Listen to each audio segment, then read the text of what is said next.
Hi అందరికీ. ఈ వీడియోలో మనం ఎంతో టేస్టీ అండ్ డెలిషియస్గా ఉండే బాదుషా స్వీట్ ఐటెం ఏ విధంగా చేసుకోవాలో చూడబోతున్నాము. సో ఇది టేస్ట్ అయితే మనకి ఆల్మోస్ట్ బయట షాప్స్లో దొరికే స్వీట్లానే ఉంటుంది. చాలా టేస్టీగా ఉంటుంది. అలానే ప్రాసెస్ అయితే చాలా సింపుల్గా ఉంటుంది. సో ఫస్ట్ మనం ఏం చేయాలంటే ఒక మిక్సింగ్ బౌల్ తీసుకొని దాంట్లోకి ఒక కప్పు మైదా తీసుకోవాలి. సో మైదా వేసేసుకొని ఇప్పుడు దీంట్లోకి ఒక చిన్న స్పూన్ బేకింగ్ సోడా ఉంటుంది కదా, అదేనండి వంట సోడా. సో ఆ వంట సోడా అనేది వేసుకోవాలి. జస్ట్ కొంచెం వేసుకుంటే సరిపోతుంది. వంట సోడా వేసుకొని ఒకసారి పొడిగా కలిపేసుకోవాలి. దాంతోపాటు సాల్ట్ కూడా కొంచెం అంతా వేసుకోవాలి, మరీ ఎక్కువ అవసరం లేదు. అలానే దీంట్లోకి ఇప్పుడు మనం కరిగించి పెట్టుకున్న నెయ్యి వేసుకోవాలి. సో నెయ్యి అయితే కంపల్సరీగా యాడ్ చేసుకోవాలన్నమాట. ఇప్పుడు నెయ్యి వేసుకొని అంతా ఒకసారి చక్కగా కలిపేసుకోవాలి. ఇప్పుడు దీంట్లోకి ఒక 2 స్పూన్ల వరకు పెరుగు అయితే వేసుకుంటున్నాము. చూస్తున్నారు కదా, మనం 1 కప్ మైదా తీసుకున్నాము, 2 స్పూన్లు పెరుగు తీసుకున్నాము.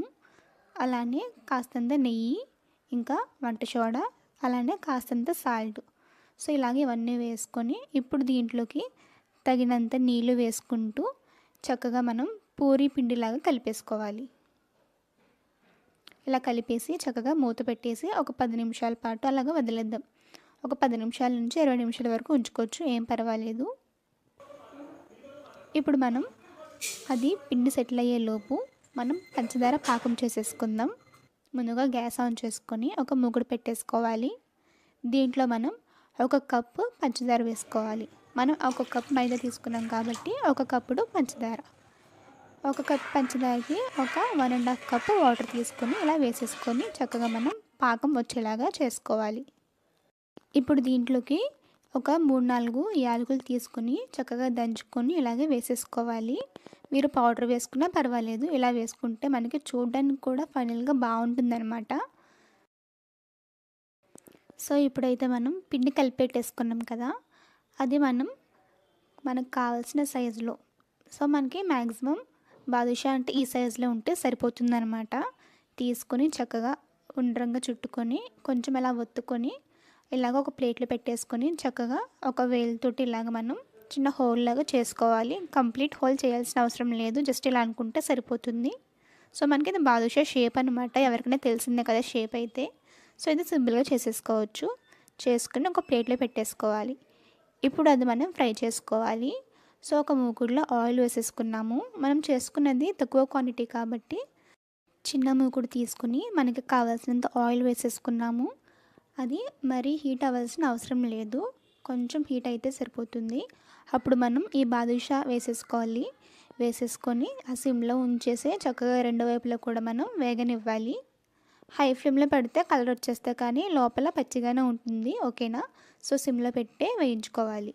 ఇలాగ వేయించుకొని ఆ నూనెని కాస్త వాడనిచ్చి ప్లేట్లోకి తీసేసుకోవాలి. సో ఇలాగ మనం బాదుషా అన్నీ కూడా ఇలానే ఫ్రై చేసేసి ఒక ప్లేట్లోకి తీసి పెట్టేసుకోవాలి.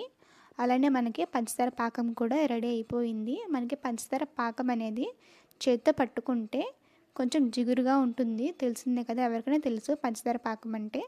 సో ఇలా అవుతుంది. ఇప్పుడు మనం వేయించి పెట్టుకున్న బాదుషా ఈ పాకంలోకి వేసేసుకోవాలి. వేసేసుకొని ఒకసారి ఆ పాకంలో వీటిని బాగా అద్దాలన్నమాట. అంటే 2 వైపులా కూడా చక్కగా పాకం అంటి దాంట్లోకి పాకం అంతా కూడా వెళ్ళాలి. సో ఇప్పుడు మనకి అవి మెత్తగా అవుతాయి, టేస్టీగా కూడా ఉంటాయి అన్నమాట.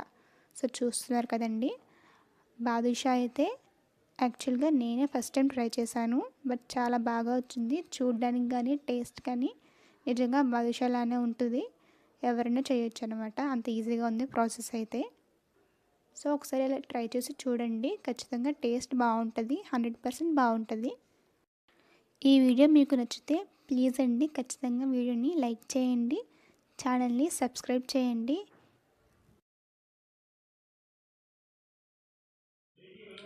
సో ఇది బాదుషా అనమాట. చేసిన నెక్స్ట్ రోజున ఇలా అయిపోయింది. మొత్తం మా షుగర్ పాకం ఉంది కదా, సో అదంతా కూడా ఇలా గట్టిగా అయిపోయి ఉందన్నమాట. సో నేను టేస్ట్ చేసి ఎలా ఉందో చెప్తాను. సో నిన్న టేస్ట్ చేయలేదన్నమాట, సో ఇప్పుడు తింటున్నాను.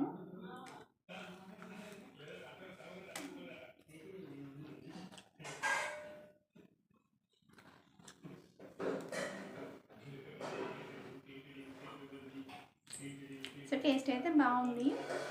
అండ్ వీడియో నచ్చితే లైక్ చేయండి, అలానే ఛానల్ని సబ్స్క్రైబ్ చేయండి. ఓకేనా? Thank you.